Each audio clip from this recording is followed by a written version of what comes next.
Afiyet olsun. Afiyet olsun. Yiyin bakayım maşallah.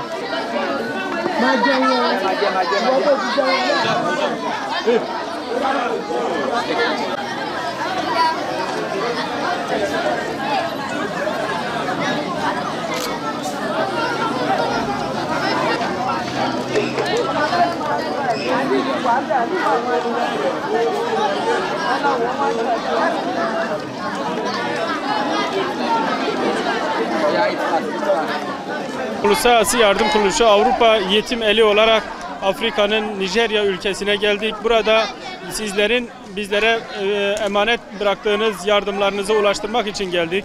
Burada yetim, mağdur ve kimsesizlere iftar programı verdik. Bu iftar programımızın içerisinde katkıda bulunan bütün Avrupa'daki, Türkiye'deki hayırseverlerimize canı gönülden teşekkür ediyoruz. Yalnız yetersiz geliyor. Toplu iftar programları, gıda yardımı da yapıyoruz. Sizlerin desteklerini bekliyoruz. Rabbim sizlerden razı olsun. Oruçlarınızı makbul eylesin. Türkiye ve Avrupa'daki saat farkı dolayısıyla burada Türkiye 2 saat, Avrupa'da 1 saat farkı var burada. Allah-u Teala hayırlarınızı kabul etsin inşallah.